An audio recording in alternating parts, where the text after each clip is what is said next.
Eh, Comenzamos con un Evangelio de San Lucas, que es muy querido para Francesco y para nosotros. Del Evangelio según San Lucas. Le presentaban también a los niños pequeños para que los tocara, y al verlo, los discípulos les reñían. Mas Jesús llamó a los niños diciendo: dejad que los niños vengan a mí y no se lo impidáis, porque de los que son como estos es el reino de Dios. Palabra del Señor, gloria a ti, Señor Jesús. En este Evangelio se ensalza la humildad, presente en el acto educativo por parte del docente y del discente, y las virtudes propias de los niños, que conocemos muy bien: el asombro, la obediencia, la confianza, la ilusión, que todas estas virtudes hagan que nuestras escuelas piensen un poquito como ellos. Don Francesco Tonucci es un maestro italiano, pedagogo, y sobre todo tiene una vocación por la infancia y se ha hecho merecedor del título de niñólogo, también conocido por el seudónimo Frato, por su labor de dibujante. Es un personaje cuyo proyecto y programa es mirar al mundo con ojos de niño, dar voz a los niños, que normalmente callan, para denunciar en su nombre los errores que nosotros los adultos cometemos para con ellos. Es autor de numerosos libros sobre el papel de los niños en el ecosistema urbano y de artículos en revistas italianas y extranjeras.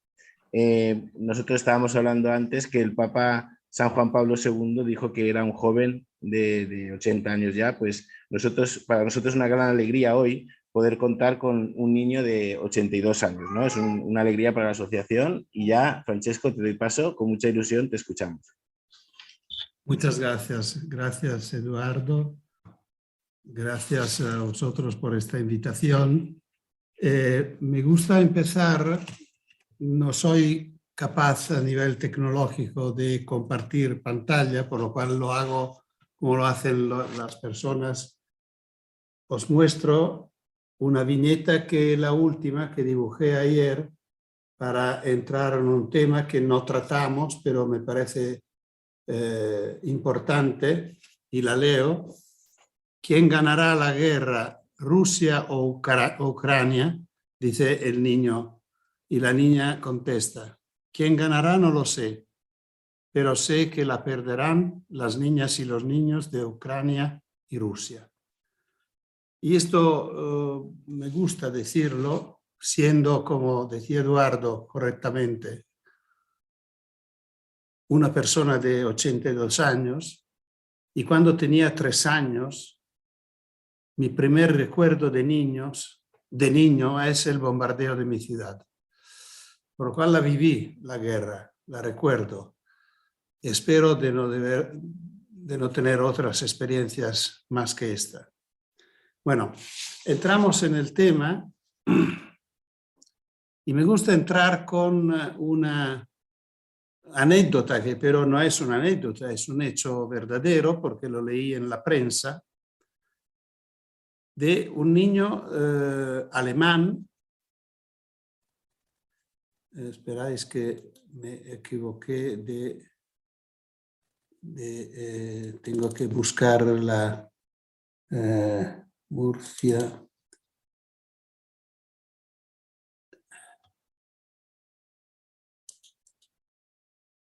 Bueno,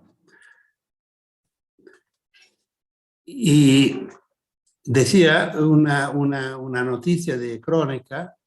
Estamos en Alemania, en una carretera de campo. Un señor está con su coche parado a mitad de la mañana y pasa un niño. Pasa un niño que le pide qué ha pasado. Y el señor dice: no lo sé, el coche no anda, no sé qué ha pasado.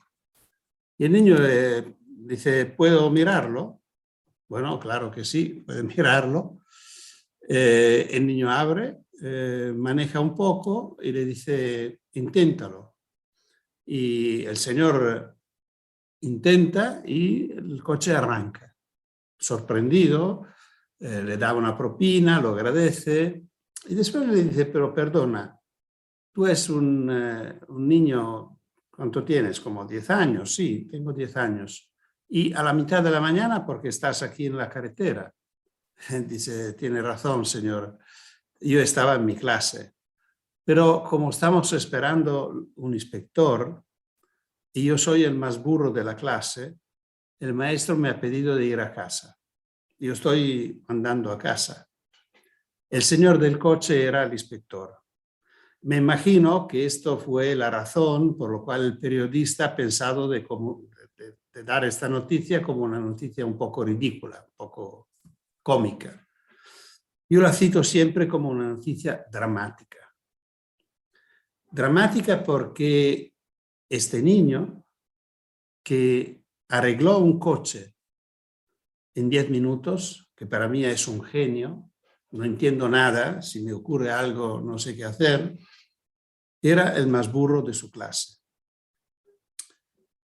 Y por lo cual cuando hablamos de una escuela de niños, podemos preguntarnos si la escuela para este niño ha sido su escuela. O su escuela no ha pensado que este niño no era adecuado por la escuela. No tenía posibilidades, capacidades, actitudes adecuadas para ser un buen alumno. Tanto de echarlo de la clase porque llegaba un inspector. Esto pues, tenemos que pensar que a pesar de lo que pensamos nosotros, yo creo que sigue siendo una mayoría de las personas, tanto de familias que de docentes, que piensan que la escuela es una propuesta para niños pequeños, por lo menos cuando empiezan a los 6 años, son pequeños, y pequeños significa inmaturos, incapaces, ignorantes, y que hay que acompañarlos en el camino de la educación para que lleguen a llenarse. Un filósofo griego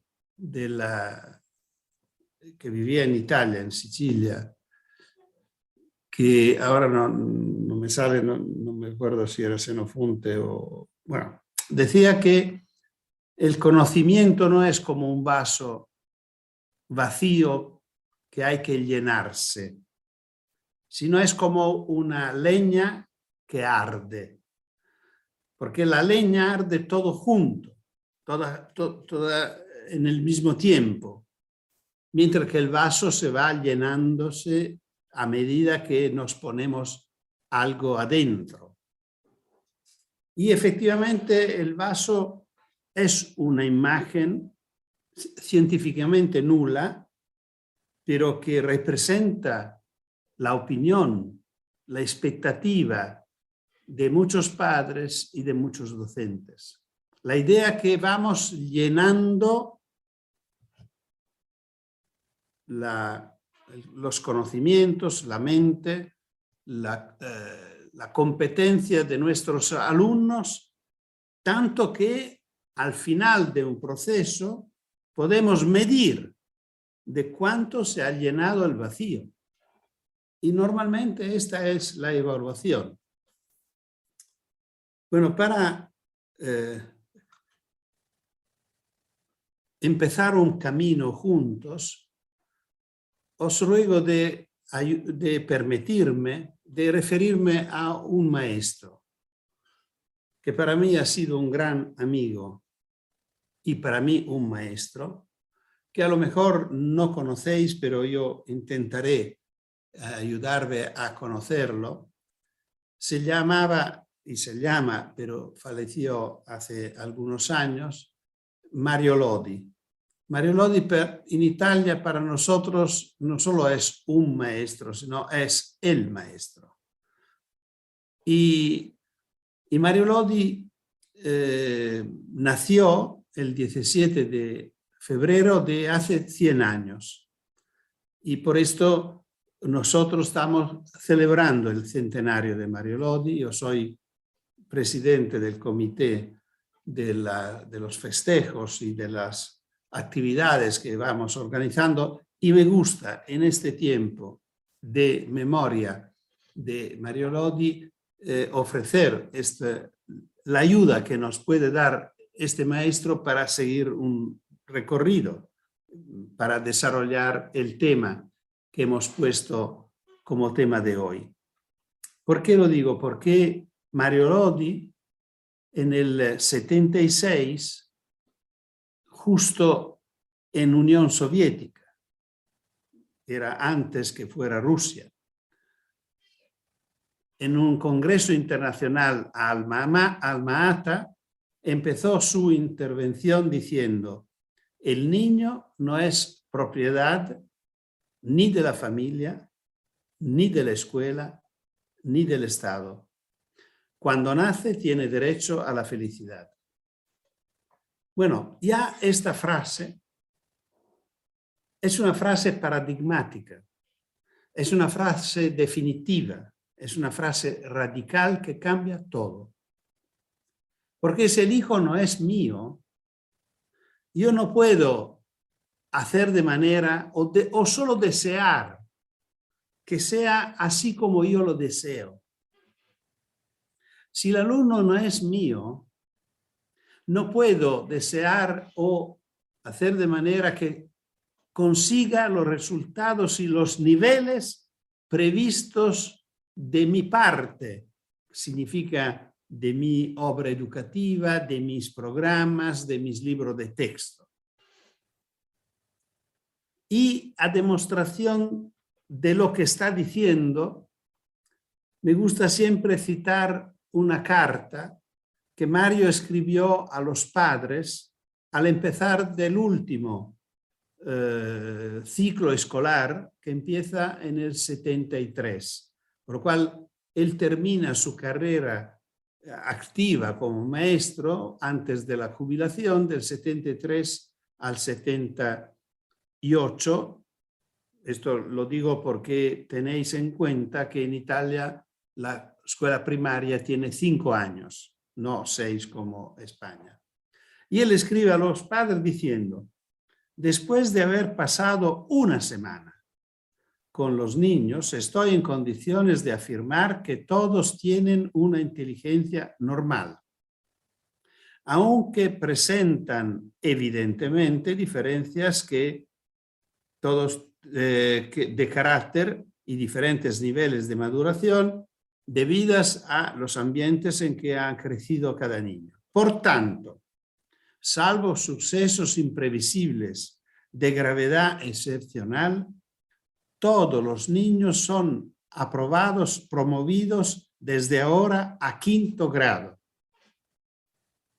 Estamos a una semana de empezar del primer nivel de la primaria, de la escuela primaria, con la garantía que alcanzarán la preparación mínima que los programas escolares requieren.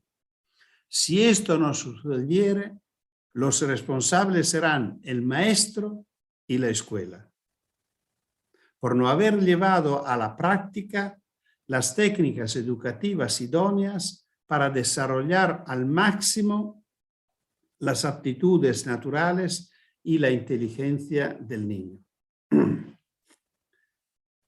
Parece una provocación, porque uno puede contestarme diciendo: pero ¿quién puede imaginar lo que va a pasar dentro de 5 años?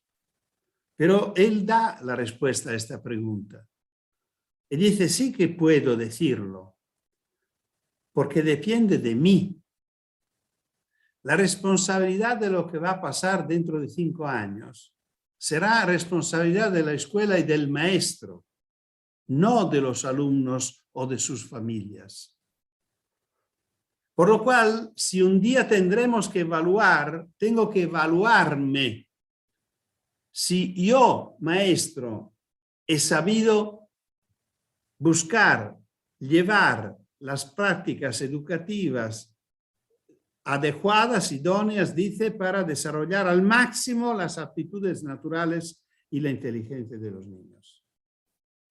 Naturalmente, esto nos ayuda a entender que la metáfora correcta para describir un buen maestro no es la que muchas veces yo veo utilizada del buen artesano o del buen artista. Porque el artesano manipula, utiliza materiales inertes, como la madera, como el barro, para construir algo que él tiene en su cabeza, en su proyecto. Y ponemos que tenga que construir mesas, la va a construir dependiendo de un proyecto, de un diseño que tiene en su cabeza. Y si tiene que hacer muchas, puede hacerlas todas iguales porque el material es inerte. Y si por desgracia uno sale mal, porque en este caso el material ha reaccionado de una manera imprevisible, la tira. Y podemos imaginar que esto corresponde a muchas veces como los niños vienen sacados, suspendidos, porque no correspondieron a las expectativas del educador. Y yo creo que la metáfora correcta del educador es el campesino. Porque el campesino no tiene ninguna posibilidad de interferir, de modificar las características de las semillas que ha puesto en su terreno. No puede decir, bueno, yo espero que esta, he puesto una semilla de grano, pero quiero desarrollarlo como maíz o como no sé qué. Su papel es favorecer el crecimiento de los que ha puesto en la tierra, utilizando toda la sabiduría de su competencia, de su experiencia, poniéndole todas las condiciones favorables para que todo lo que ha puesto en el terreno llegue a dar fruto. Bueno, alguien escuchándome a este punto dice, sí, bueno, es fácil, Mario Lodi es Mario Lodi. Estos son maestros excepcionales. Nosotros tenemos nuestros límites y nosotros tenemos vínculos que probablemente Mario Lodi puede no tener en cuenta por su dimensión. Y los límites son, tenemos directores, tenemos programas, reformas, inspectores, colegas, padres, y todos piden que hagamos otra cosa. Bueno, dedico este segundo momento para decir que no es verdad. Lo que hace Mario Lodi, que hacía al final de los años 70, 15 años después, al final de los años 80, exactamente el 20 de noviembre del 89, Naciones Unidas lo declararon formalmente y públicamente en la Convención de los Derechos de la Infancia. Y es muy interesante tener en cuenta que este tratado internacional, que como sabéis, siendo un tratado internacional, tiene una dignidad jurídica más alta para todos los países que lo ratifican, más alta de las leyes ordinarias, más altas de las reformas, de los programas, de todo esto. Solo depende, por encima de un tratado internacional en cada uno de nuestros países, hay la Constitución, esto sí. Y por esto ahora os invito a seguirme en un brevísimo, porque son cosas que se dicen muy claras y muy cortas, como casi siempre las cosas importantes. Vuestra Constitución, al artículo 9, dice que corresponde a los poderes públicos promover las condiciones para que la libertad y la igualdad del individuo sean reales y efectivas. Y corresponde a los poderes remover los obstáculos que impidan o dificulten su plenitud. Primero. Segundo punto, al artículo 27, dice que la educación tendrá por objeto el pleno desarrollo de la personalidad humana. Esto es el objetivo constitucional que la Constitución española promete a los niños y las niñas de España. Que el objetivo de la educación no habla ni de programas, ni de niveles, ni habla del desarrollo de la personalidad. Y pasamos al artículo 29 de la Convención de los Derechos de los Niños. ¿Por qué me interesa tanto la Convención? Porque la compartimos. La Convención la ratificaron prácticamente todos los países del mundo. Falta Estados Unidos, que no sé si sabéis, no pueden ratificarla por un tema técnico, porque algunos estados prevén la posibilidad de la pena de muerte para menores de 18 años. Y como esto es objetivamente en contra del dictado de la convención, no pueden ratificarla. Bueno, esperamos que esto se pueda superar lo más pronto posible, pero es un hecho. Todos los países del mundo la ratificaron, por lo cual nos ayuda porque podemos discutir juntos de estos temas, como temas comunes. ¿Qué dice el artículo 29? Lo dice todo en dos líneas.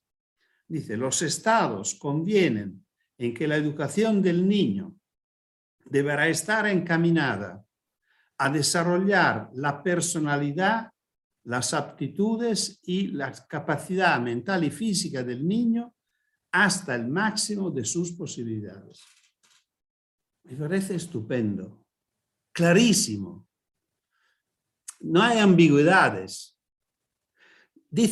Prácticamente dice, no es verdad que la educación tiene como su objetivo que los niños consigan resultados previstos, niveles previstos en todas las disciplinas, así como es.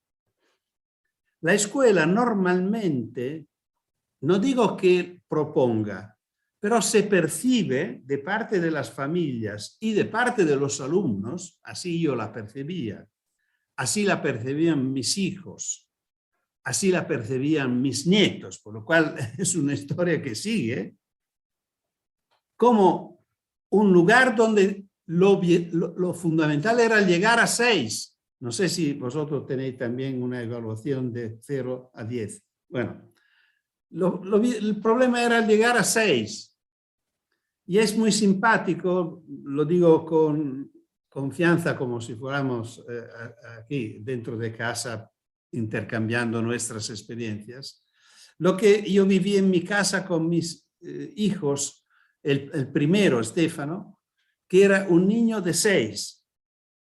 Es decir, que con esfuerzos intentaba y conseguía normalmente llegar al 6. Y él se enfadaba mucho con su hermana, Francesca, que al contrario, como le encantaba la escuela, era una niña que buscaba 8, 9. Y el mayor se enfadaba diciendo, ¿qué sentido tiene si es suficiente 6? ¿Por qué tú te esfuerzas a tener 8? Y me parece que representan bien estos dos modelos educativos. Uno es un modelo de la mediocridad, del 6, en todas las disciplinas. El otro es el nivel de la excelencia. Bueno, lo que la ley dice, lo que promete el artículo 29, es que a la escuela los niños tienen que mirar a la excelencia, ser los mejores, porque dice hasta el máximo de sus posibilidades. Es evidente que los mejores pueden serlo en una cosa, en la suya. Por lo cual el objetivo de la escuela debe ser que cada uno, aquí sale muy bien una frase, un pequeño grano de un gran autor como Gabriel García Márquez, que dice, creo que se nace escritor, pintor o músico. Se nace con la vocación, en muchos casos con las condiciones físicas para la danza, el teatro. Esto quiere decir que cuando un niño llega a la escuela primaria puede ir ya predispuesto por la naturaleza para alguno de estos oficios, aunque todavía no lo sepa. Y tal vez no lo sepa nunca, pero su destino puede ser mejor si alguien lo ayuda a descubrirlo. no para forzarlo en ningún sentido, sino para crearle condiciones favorables y alentarlo a gozar sin temores de su juguete preferido. Creo con una seriedad absoluta que hacer siempre lo que a uno le gusta y solo eso es la fórmula magistral para una vida larga y feliz. Vuelve el tema de la felicidad de la cual hablaba Mario Lodi.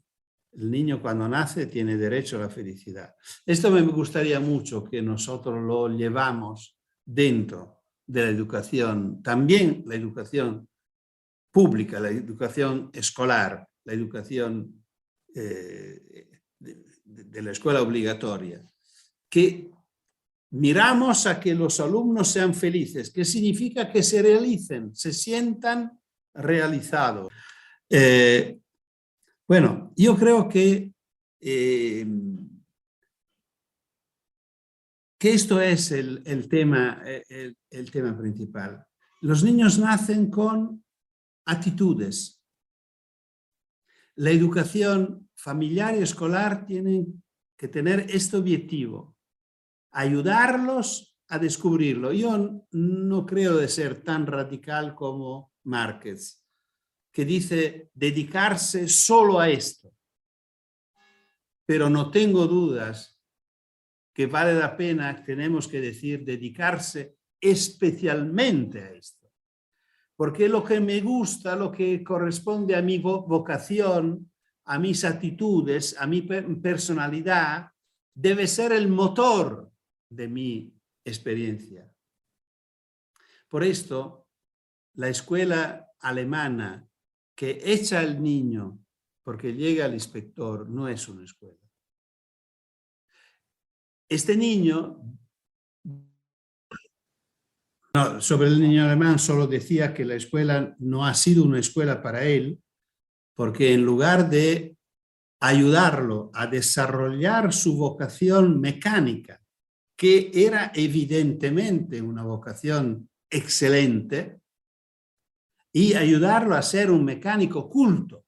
Esto es el papel de la escuela. No digo que debía dejarlo libremente a jugar con motores o cosas así, sino que a través de los motores, ¿esto qué tiene como sentido? Tiene como sentido que nuestra escuela no puede seguir siendo una escuela de lengua y matemática, que evalúa en base, porque no es verdad que nuestra sociedad necesita de matemáticos y literatos, sí que necesita, pero no solo de estos.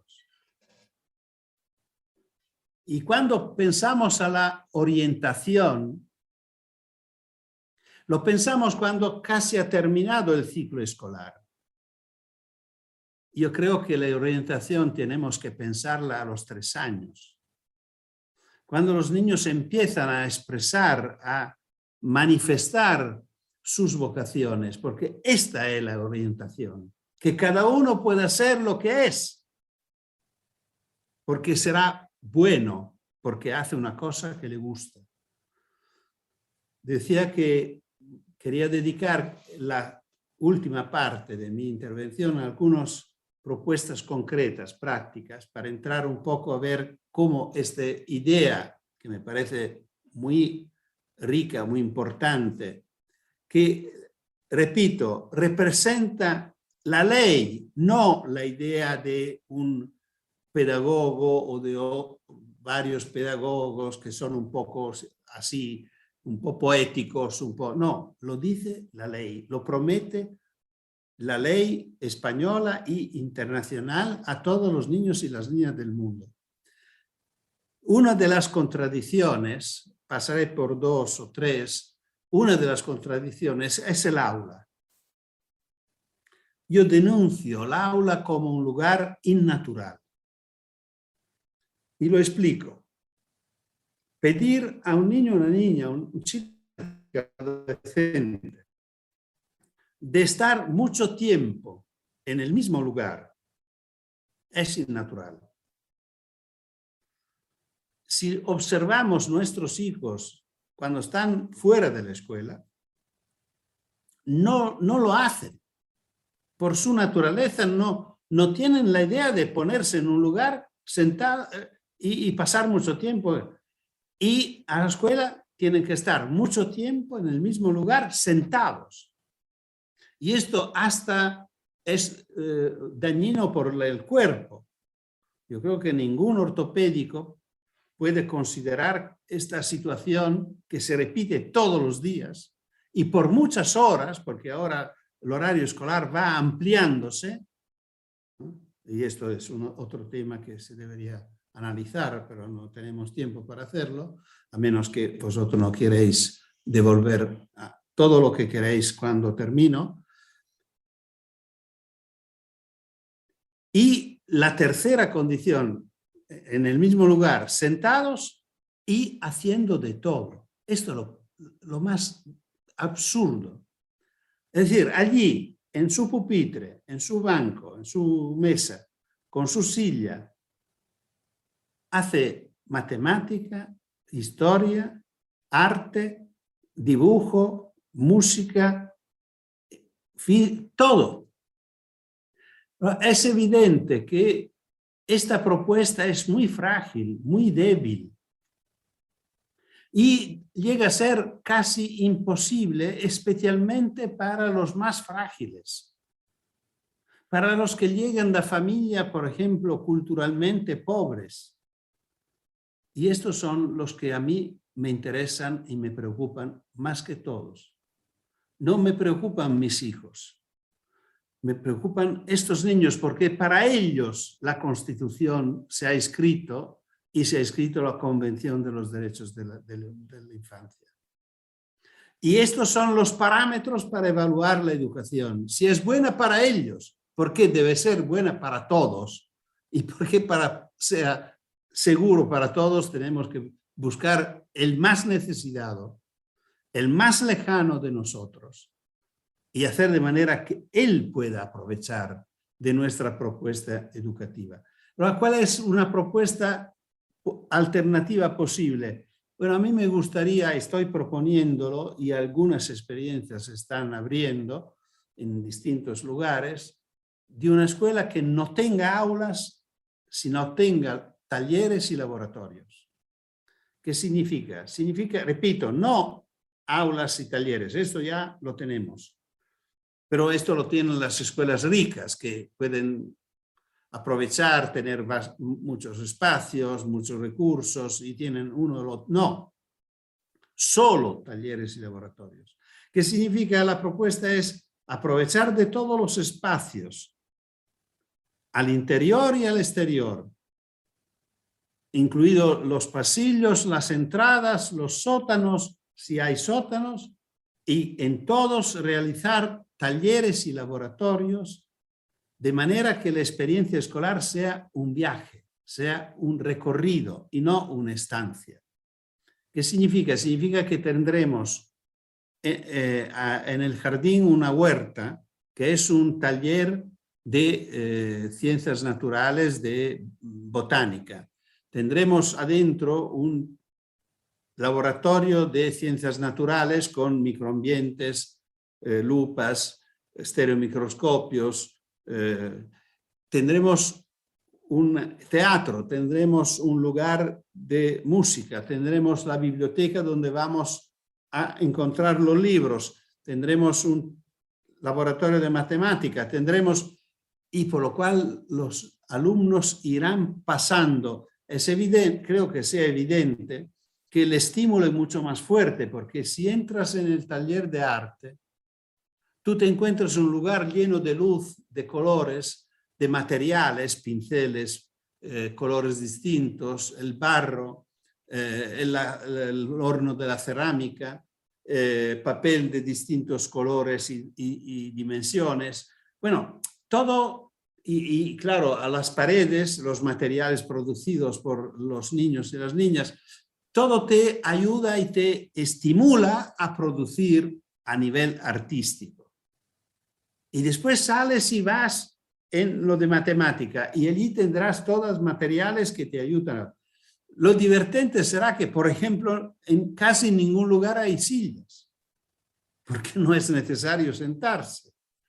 No siempre hay mesas porque no hay necesidad de apoyarse y escribir. Será mobiliarios variados, adecuados a lo que estamos, un poco como es nuestra casa, donde tenemos lugares distintos para vivir bien las distintas necesidades que tenemos. Sería ridículo tener una casa con todas las habitaciones con el mismo mobiliario. La escuela es así, siempre. Por esto digo, es innatural. Una segunda cosa que me interesaría mucho, sé que no es fácil, pero es muy interesante por lo menos empezar a pensarlo, la idea de mezclar las edades. Puede sorprender, pero esto también es sumamente innatural. Yo no veo la sala, pero creo que sería bastante ridículo si a la entrada en la sala de la conferencia se habían separado las sillas por edades. Los dos primeros para los que tienen más de 60 años, después los que tienen entre 50 y 60 y así.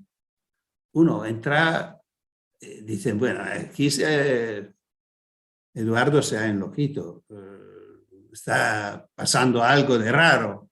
Bueno, esto en la escuela lo hacemos todos los días y solo en la escuela. No hay situaciones, por ejemplo, la familia casi nunca tiene coetáneos. Los 10 hijos de Eduardo, me imagino que tengan edades distintas. No sé si tiene mecilios. Tengo mellizas, Francesco. Bueno, esta es se considera una excepción. Sí. Se considera una excepción, no es un caso. Pero esto, por ejemplo, tener niños de distintas edades en la misma clase, en el mismo grupo, significa que la presencia del maestro no es tan decisiva como si fueran todos iguales. ¿Por qué? Porque hay una dinámica entre los niños. Los mayores ayudan a los menores. Nosotros tenemos grandes experiencias educativas, para mí, que son las referencias educativas, como la experiencia de... es que hoy ocurre de todo. Me dice que la batería, que había destacado el cable. Ahora está... la experiencia, por ejemplo, de Barbiana, de Don Milani, que es un cura italiano del siglo pasado, que ha vivido una experiencia fundamental. Su obra, la obra de su escuela de montaña, que se llama Carta a una maestra, conocida también en España, es una obra, para mí ha sido la obra de mi conversión, por ejemplo. Y en su escuela los niños, había niños, niñas, chicos y chicas que estaban juntos de 7, 8 años o menos hasta 14, 15 años y naturalmente él pasó los últimos años con una enfermedad grave y murió joven con un cáncer. Bueno, eran los chicos mayores que ayudaban a los menores, pero a veces era el contrario, que eran los menores que solicitaban algunas... Y la experiencia de Freinet, que para nosotros es un punto de referencia, por lo menos por la renovación pedagógica, tanto española que italiana, tenía una clase de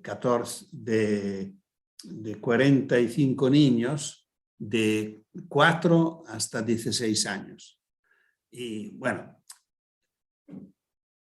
el último tema que quería tocar, y después me callo y paso a vosotros la palabra, era, no quiero analizar un tema así complejo como la evaluación, pero quería dar 2 elementos.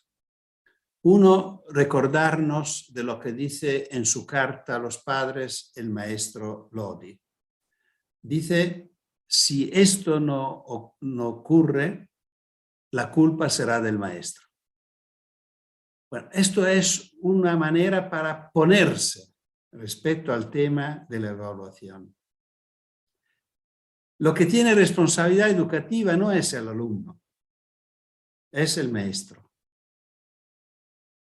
Por lo cual, como decía hace poco, cuando hablaba de este pasaje de la carta del maestro, la evaluación verdadera debería ser un evaluarse y no evaluar al otro. Esta manera de pensar la evaluación como una medición en la cual lo que mide está fuera y no tiene responsabilidades, que se parece mucho a esto que decía de medir de cuánto el vaso vacío se ha llenado, que es una operación que no tiene ninguna valididad científica y ninguna valididad educativa. Bueno, esto es un elemento de reflexión muy importante. Y esto me ayuda a llegar al último detalle, punto, la evaluación en la pandemia. En la pandemia ocurrieron muchas cosas, de mi punto de vista, muy importantes, muy interesantes, y de las cuales la escuela casi nunca ha sabido aprovechar. La primera fue que en un momento repentino, de un día al otro, el mundo se ha cerrado. Se ha cerrado, los niños y su familia se encerraron en su casa, la escuela se bloqueó y el mundo de nuestros alumnos se ha identificado con su casa. Y en este momento la escuela ha pensado que podía seguir. La Italia eligió un lema que a mí me preocupó muchísimo, que era la escuela no para. Oficialmente, todos los días aparecía en la televisión, la escuela no para. Y efectivamente no paró. Pero vosotros podéis imaginar lo que significa que la escuela no para cuando el mundo ha parado. Sale la pregunta de quién es escuela esta escuela. Y en este momento, y cuando digo que no paró, lo digo porque siguió con sus programas. A través de la didáctica a distancia, a través de estas pantallas, de estas plataformas como la que estamos utilizando ahora, la escuela ha podido seguir enseñando a sus alumnos. Por lo cual, las plataformas se utilizaron para dar clases y dictar deberes. Y fracasó. La rechazaron todos los alumnos.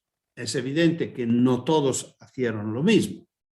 Hay quien ha hecho algo de mucho mejor, pero la gran mayoría, por lo que yo sepa, han hecho esto. Y en este momento, la propuesta que nosotros avanzamos, que yo avancé, me acuerdo, en un encuentro multitudinario que salió justo de Barcelona, al empezar de todo, en marzo del 2020, yo por la primera vez hablé de la casa como laboratorio. Es decir, pedí a la escuela de suspender sus programas, de renunciar a los deberes, pedir ayuda a los padres, para que la vida de la familia llegara a ser la nueva propuesta escolar. Las actividades domésticas que fueran los nuevos deberes y que los niños podían hablar entre ellos y con sus profesores de qué significa cocinar, qué significa limpiar, qué significa hacerse cargo de las plantas y de los animales que vivían en casa, qué significaba vivir el miedo, vivir el luto, vivir el tiempo enorme que se había realizado, qué significaba vivir y convivir con sus padres por la primera vez en su vida, tanto tiempo juntos como nunca antes. Bueno, esto para terminar, digo, me preocupa mucho todo el debate que existe en nuestros países sobre cuánto perdieron los chicos y las chicas en este tiempo de cierre de la escuela y cómo podemos recuperarlo. Creo que es una preocupación mal puesta.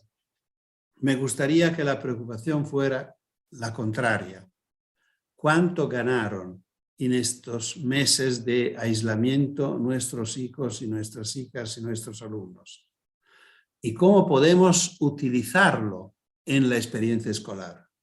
Todo lo que decía antes, lo que aprendieron de la cocina, de la limpieza, lo que aprendieron de la vida, lo que aprendieron en sus actitudes, cómo lo vivieron, lo que fue bueno, lo que fue malo, que sufrieron. Y todo esto ponerlo allí en la mesa del profesor para discutirlo, para examinarlo, para elaborarlo, para que sea material de vida y no algo de, que se va a sacar para sustituirlo con los dinosaurios, con Napoleón, con la fotosíntesis clorofílica.